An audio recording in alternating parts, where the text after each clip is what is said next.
What's up, world? This is Maxwell 3000 production. I am Maxwell 3000. I want to welcome you to the channel, and I want to thanks my pops Wayne Carter for being with me today. How are you today, pops? Doing good, doing good. Had a opportunity to get to the gym this morning. That's always a good day.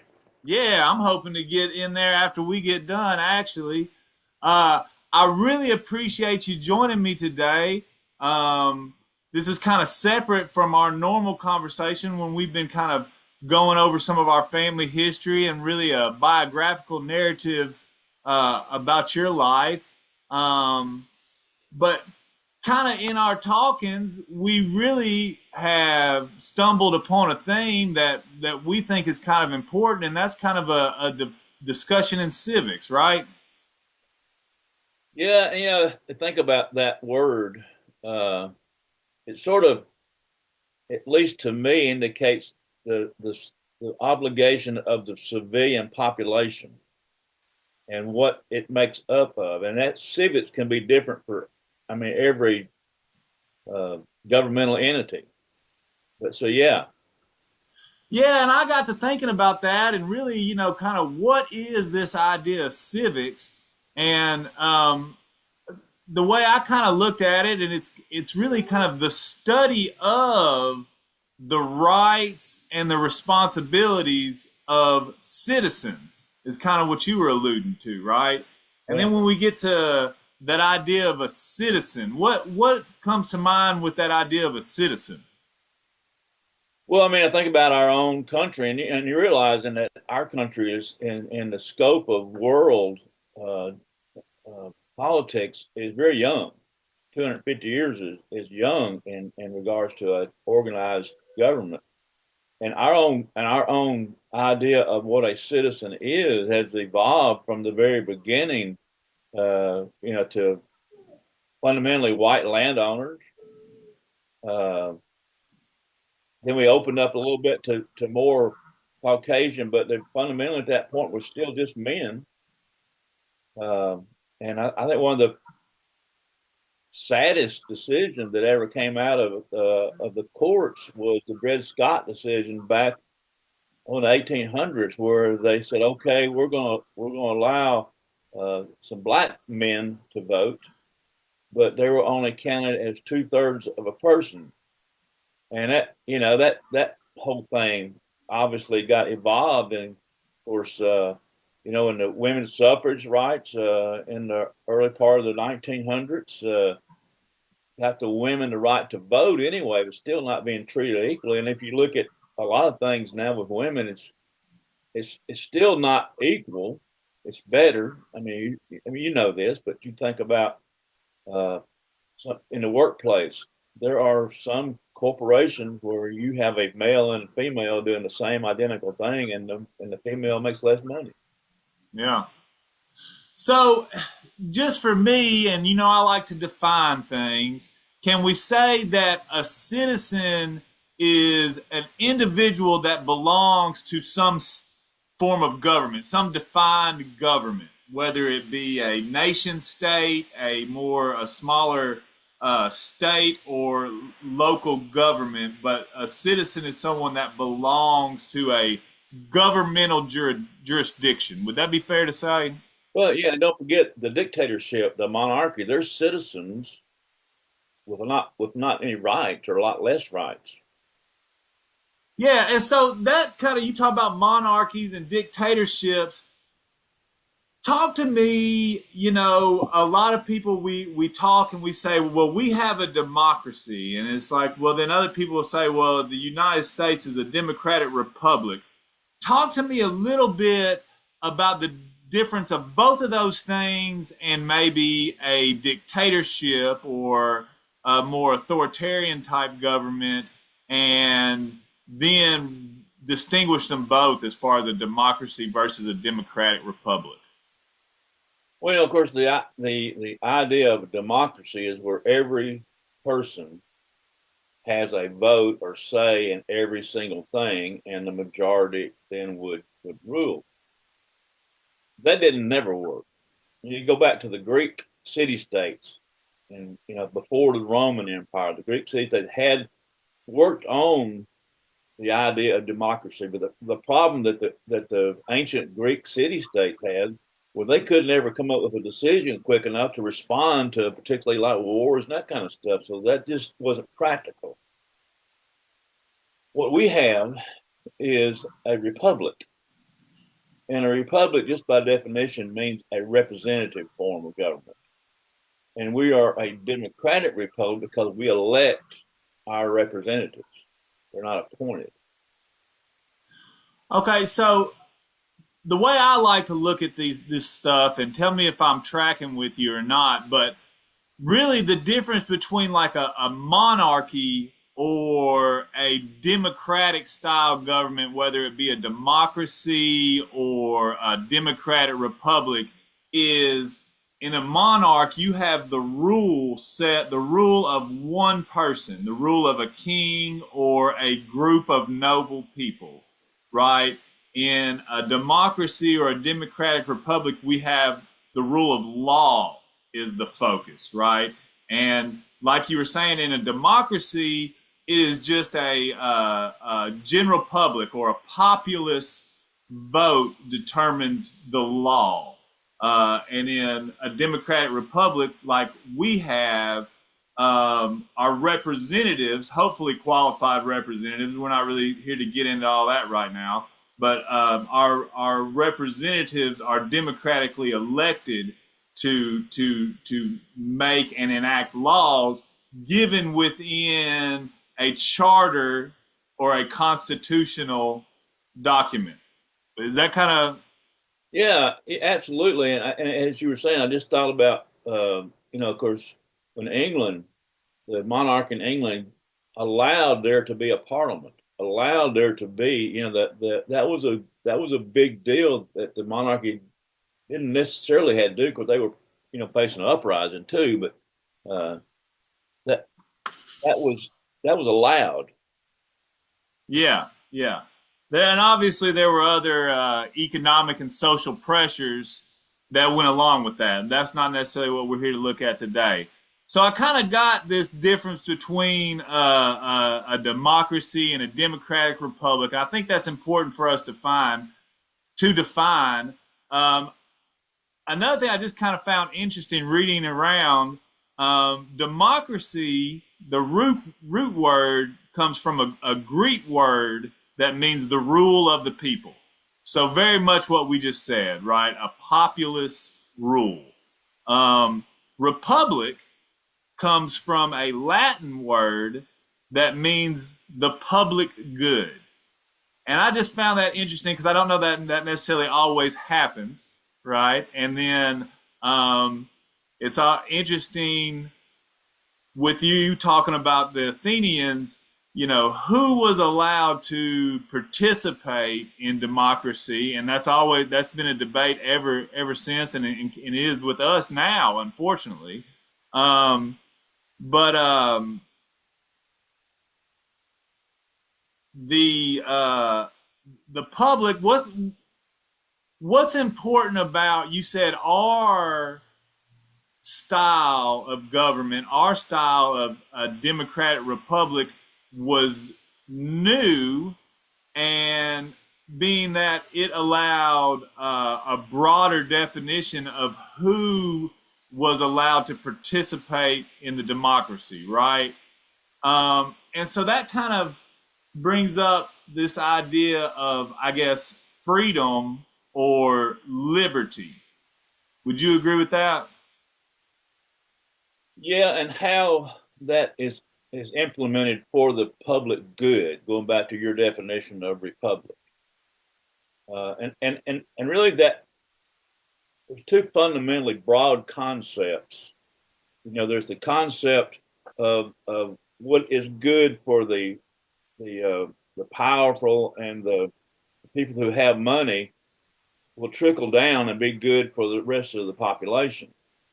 Then there's the other side of that, what is good for the general population would help support the workforce and that kind of stuff that obviously helps the people with the power and the money. There's just it's trickle down versus trickle up is really the broad concepts of who's in charge. Yeah, and that's a good maybe summary of some like the contemporary economic debate. Um, but I think that's sort of always been. I thought about this. I talked about this a week or two ago, and I talked about ancient Israel. And I talked about the time of King Solomon. If you look, if you really study that the what happened in that society for the during the so-called glory years of Israel, the Solomon days, the David and Solomon days, the very, very rich did pretty good, but most people were in servitude. And what happened as a result of that, there was the split. It was a revolution, and it never was the same. So it's really not changed a whole lot. yeah, and that's really deep, and we're going to kind of get into that more, but kind of bringing this back in to this idea of our discussion in civics, right, and this form of government that's really kind of we were really the first in this new experimentation of democracy. Democracy had happened kind of in the ancient world, but really kind of beginning with us, and us meaning I mean the United States of America, uh, was the emergence of this new style of democracy in the Democratic Republic. And so with that comes the responsibility of the citizen, right? We expanded who was able to participate in the government to now we like to think that all citizens are able to engage and participate in the government. And with that, I guess, right, what kind of responsibilities come with citizenships in a democratic republic such as our own? Yeah, and first and foremost is to vote in those elections. And what's been sad in our country for a long time, and really as far as I can remember, we have a very small percentage of people that actually go vote. And it's kind of interesting when some of the states control the voting process for each state, and when some of the states try to implement laws to open that up, make more than one election day, allow early voting, allow voting, those kind of things, you have more participation, which is under the definition of a republic is a good thing. The more participation is a good thing because it is about the people. I think so many people, at least in our time and our culture, are what I'd call fat, dumb, and happy. We do okay. We all probably have more than enough to eat. We all probably have, generally a place to lay down that's warm, hot running water, those kind of things. And we are pursuing happiness at a higher level than what we would have been doing in the 1776. And so people have become, I think, sort of complacent. Yeah, that's the word I'm looking for. Yeah. So what I'm hearing is a big responsibility of the citizen is one to participate, right? Absolutely. What else do you think? Can you think of any other kind of responsibility of the citizen? I think absolutely the citizen should use his freedom of speech, at least in our country, to address a wrong or to stand up. Now you may not win, but I think that needs to be out there. I can tell you, in my profession as an attorney, you can go back and look at the minority opinions that come out of the Supreme Court. Oftentimes, are the right decisions in the long run. Legislation had to be passed to accept a minority opinion. Dred Scott talked about him a while ago. Minority opinion in that was what became law. So right now I've heard kind of two things that I feel like fall under maybe our rights as far as our civic rights. One is to participate in the vote, right? Participate in choosing your leadership. The other is to participate in civil disobedience, which may be something we can talk about down the line. But at least to the freedom of speech and the right to gather and to I wouldn't even demonstrate. call that civil disobedience. I would call that you're exercising your right to speech. That's not disobedient. That's Yeah, just well, that right. disagreement. Yeah, certainly. I would agree with that. I would maybe throwing civil disobedience up underneath that right that you're speaking of as part of not in addition to or supplement or something like that. But yeah, what else? You got anything else? I think there's something else that you think's pretty important that I think's pretty important. It's really the reason we're here. Well, and those things kind of go hand in hand with education because if you don't educate the populace, then they're not going to know about these things. And so part of, I think, the responsibility of the government is to educate people of their rights, of civics. That's the responsibility of the government, but do you think as well there's a responsibility of the citizen to educate Absolutely. themselves? Yeah, yeah. Yeah. Well, and what you're talking about goes back biblically. You go to Deuteronomy, back to the ancient Hebrew writings. That was what Moses kept saying over and over again. You citizens have responsibility to teach your children. Yeah. Yeah. And so I guess really we're here in the spirit of at least two of those things. One, our freedom of expression and our freedom of speech and our right to put our voice out into the world. And two, because we think that educating on these matters, this study of civics, this conversation is important and important not to only to ourselves, but to our country and the republic and all that those things, right? Yeah. Yeah. Awesome. So we really just kind of said all that to set up why we got together today, right? And that's really to talk about the Declaration of Independence. And the Declaration of Independence being that seminal document that really drew the line between kind of reconciliation with Britain and the forming of a new nation state. Would you agree with that? Yeah, I mean, there's an analogy I heard some months ago. I hadn't thought about it like this, but it really is pretty good. It was divorce papers. It was saying these colonies over here, we've kind of gathered together and we're loosely knit and we're forming this organization, but we're telling you, Great Britain, England, that we want to no longer be part of you. We want a divorce from you. Irreconcilable differences. There you go. Yeah.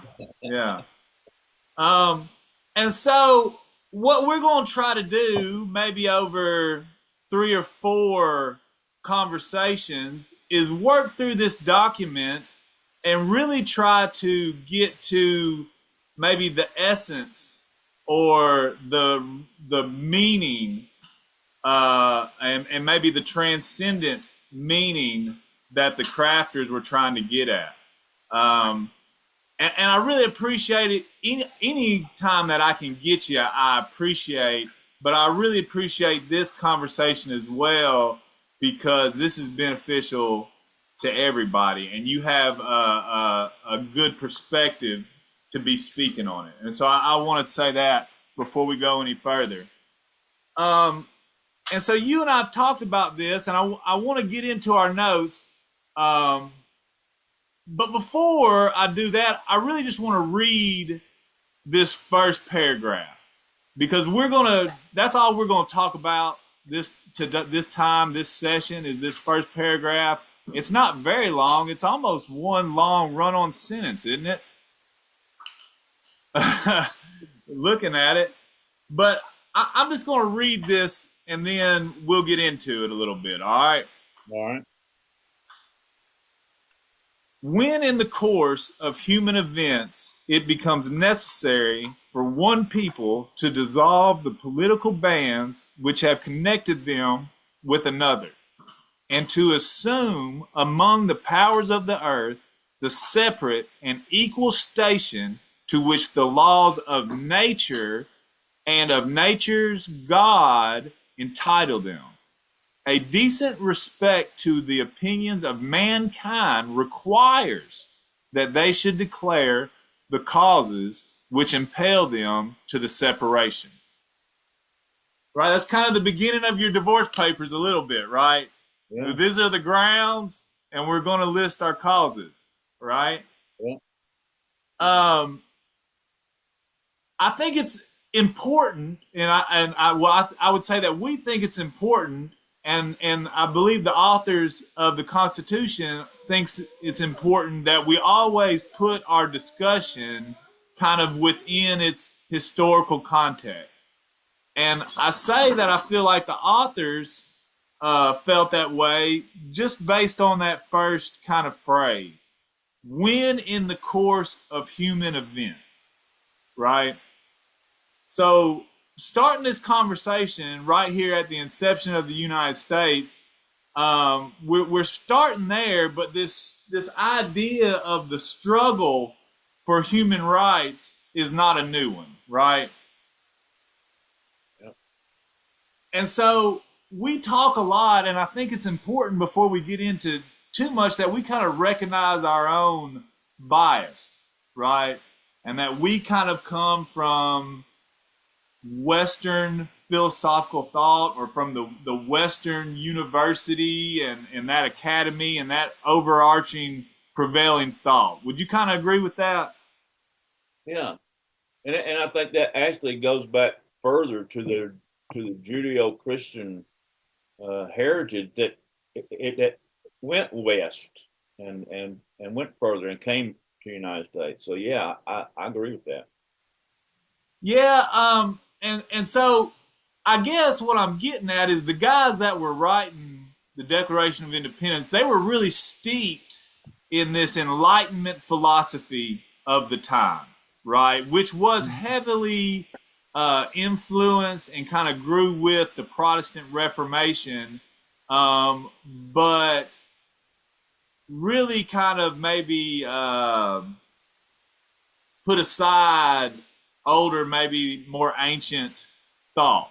Would you agree with that?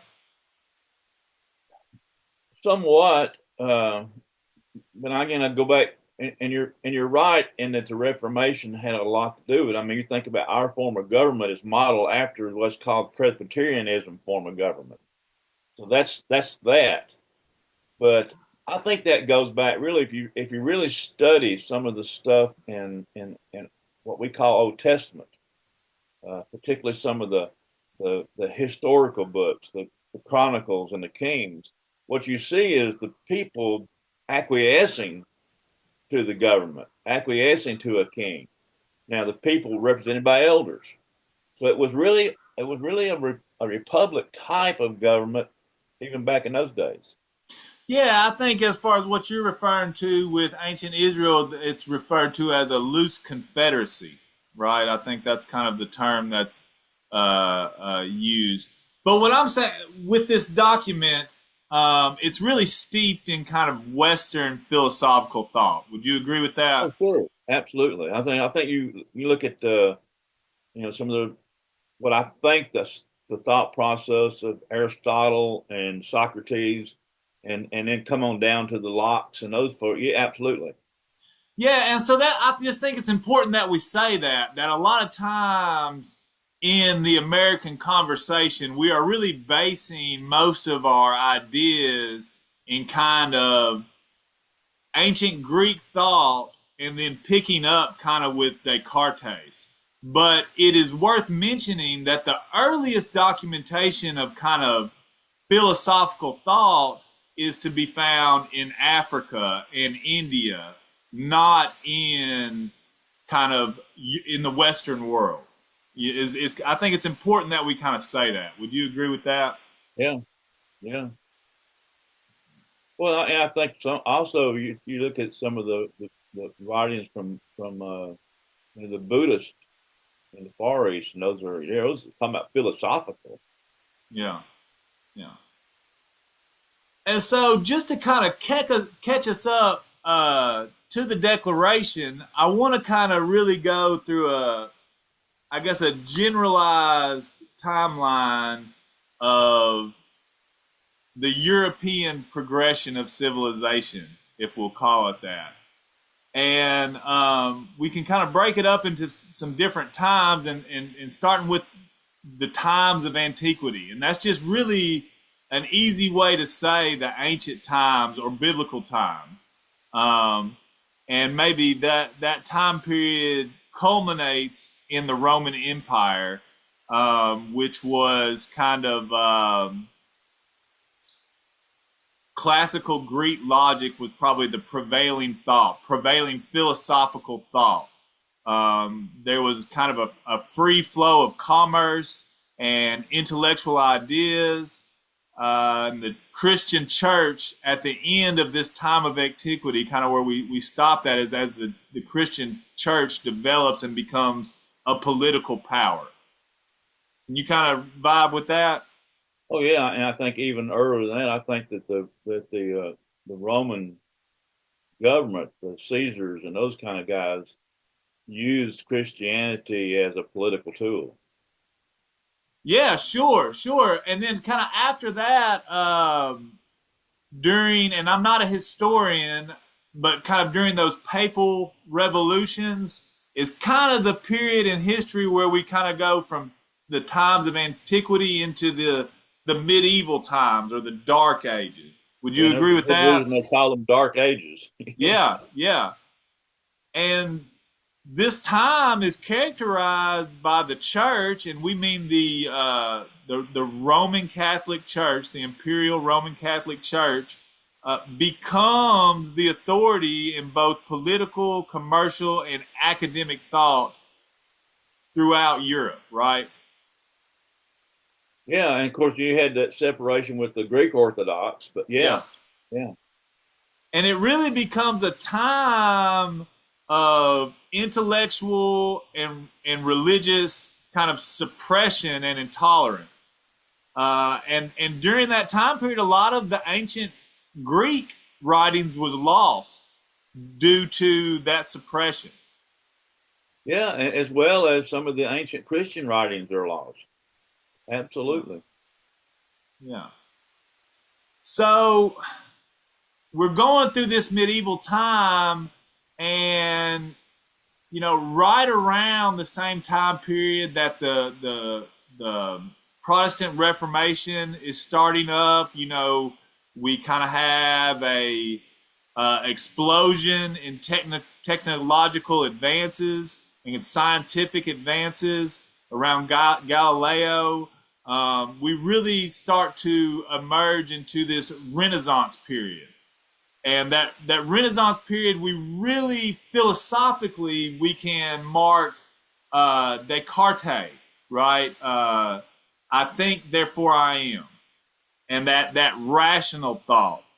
Um, And so I think, and we talked about one of the responsibilities of in civics is education.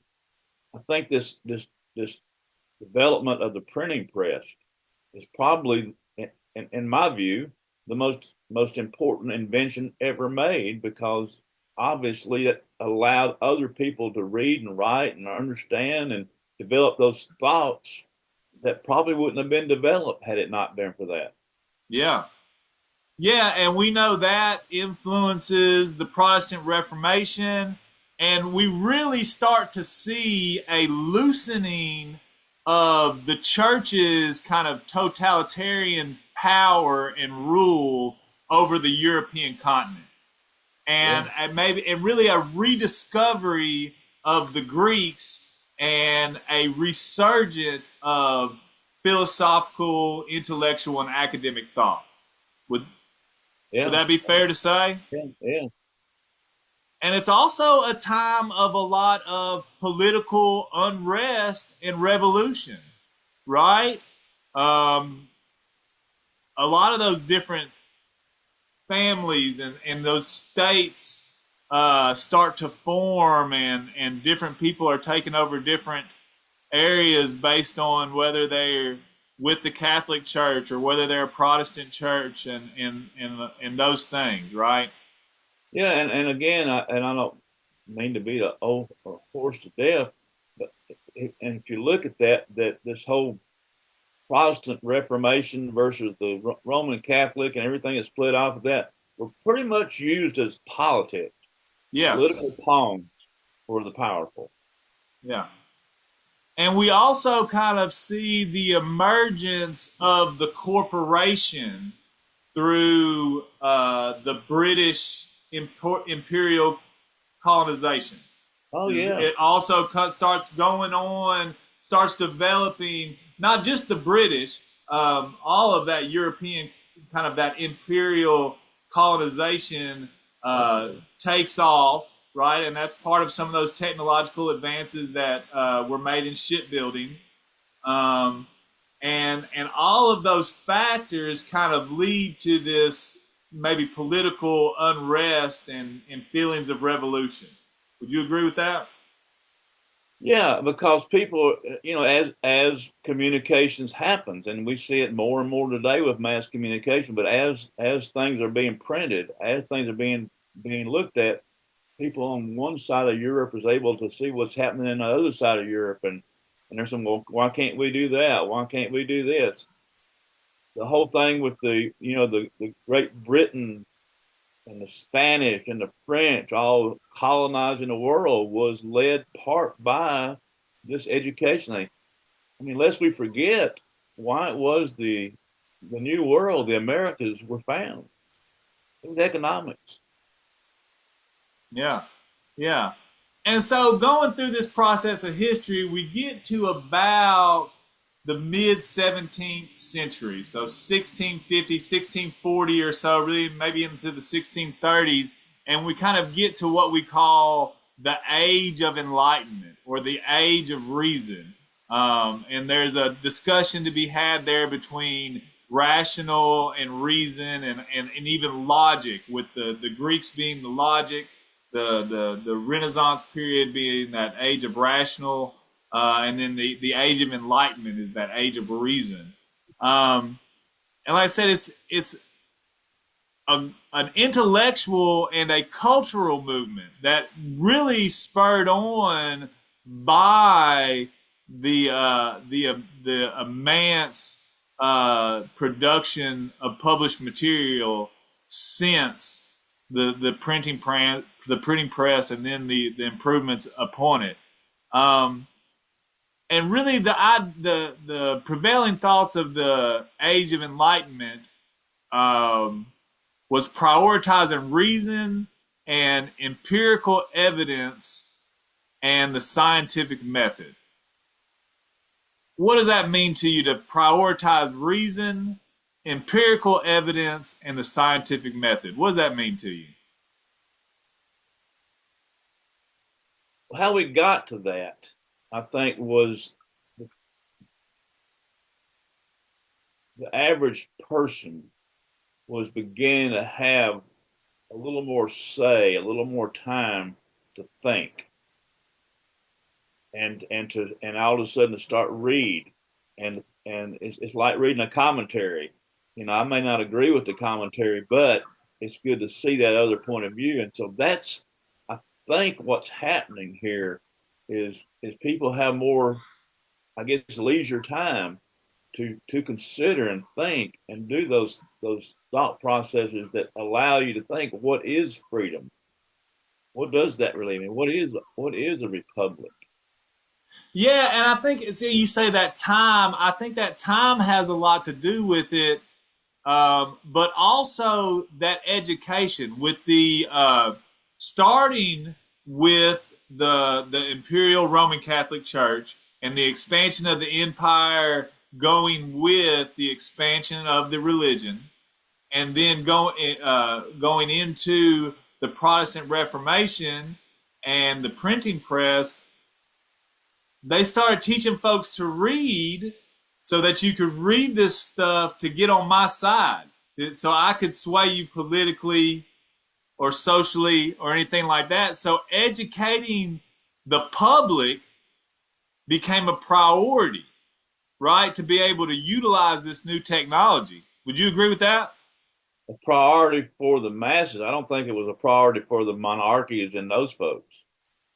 No, but it was the priority of the reformers Yeah, and yeah, also the priority of those local guys that maybe wanted to emerge in power from the imperial government, right?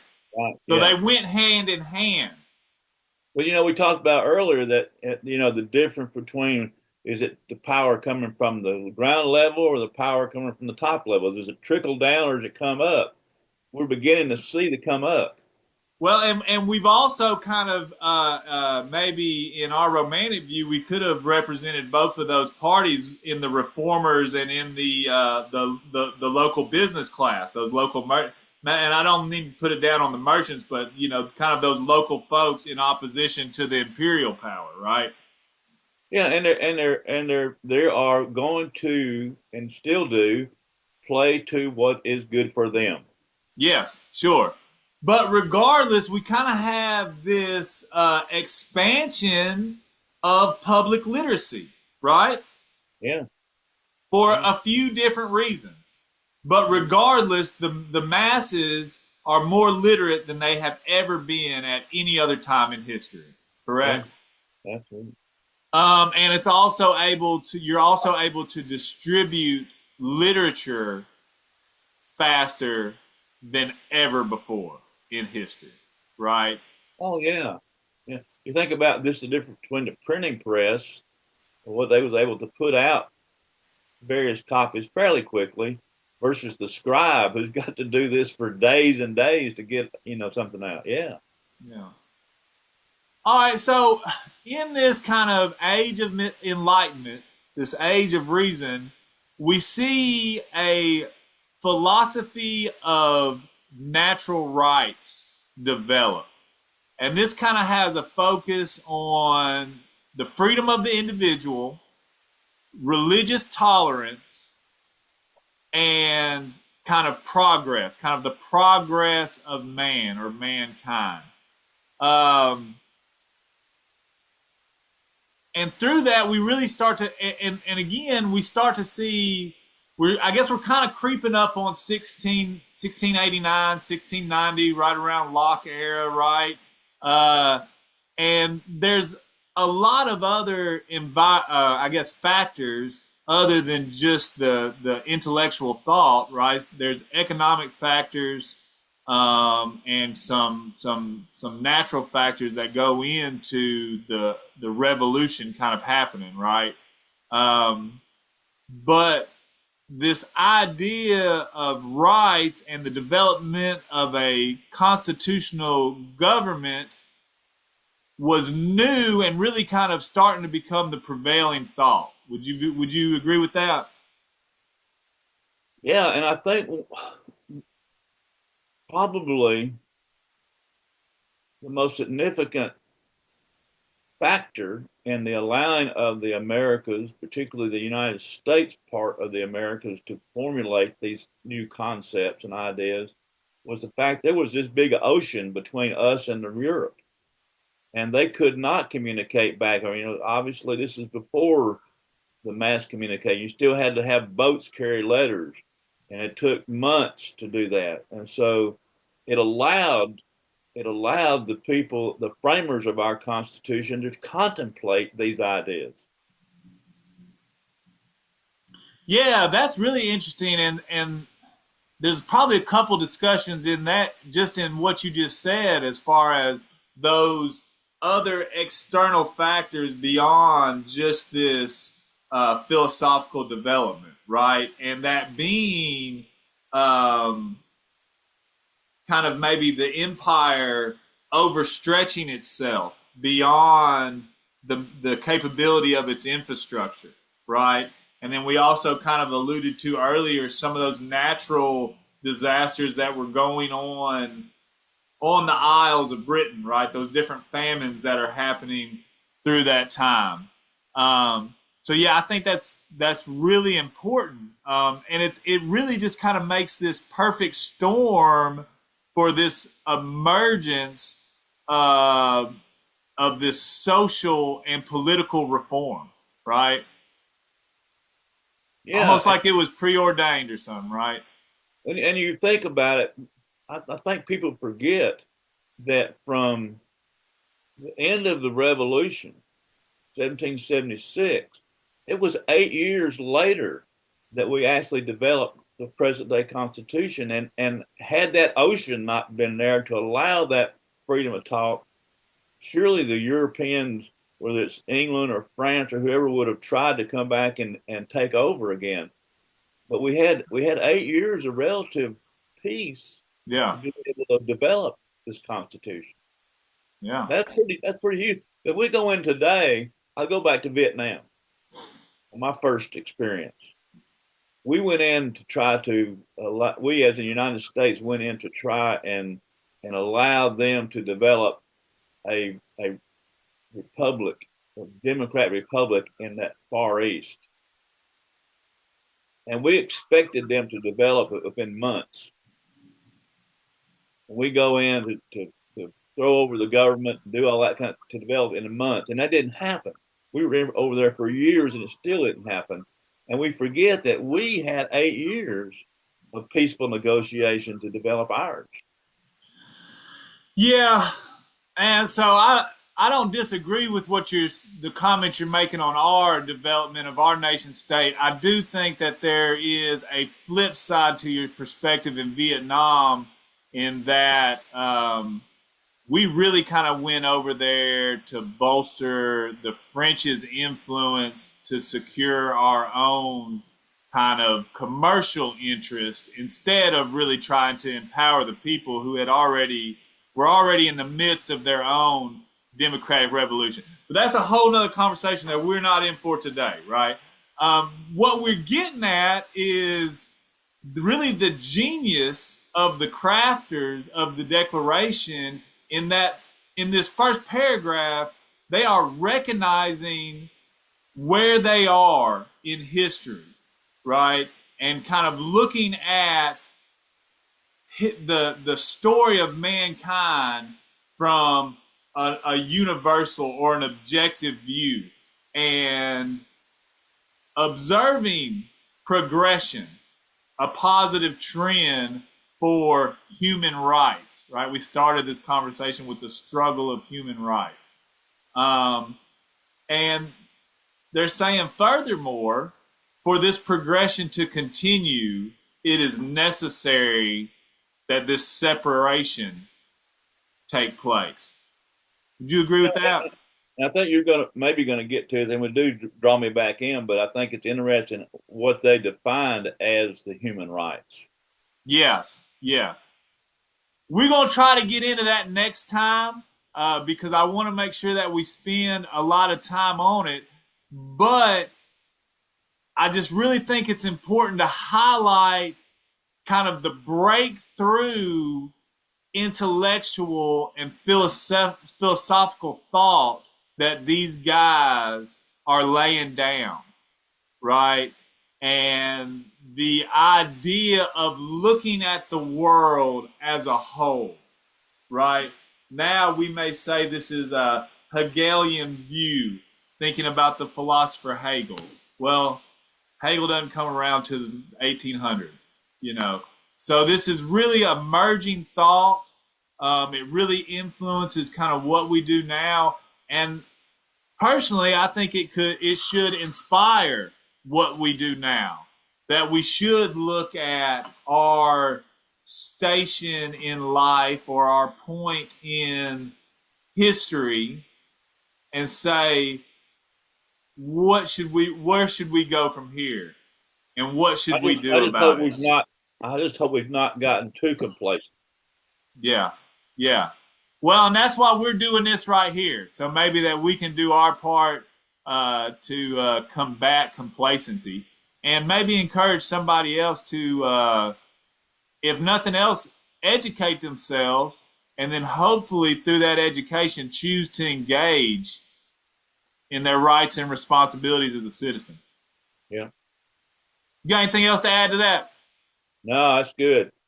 All right. I really appreciate it, Pops. We're going to get together and continue this. This is Maxwell 3000 production. I am Maxwell 3000. Peace and love.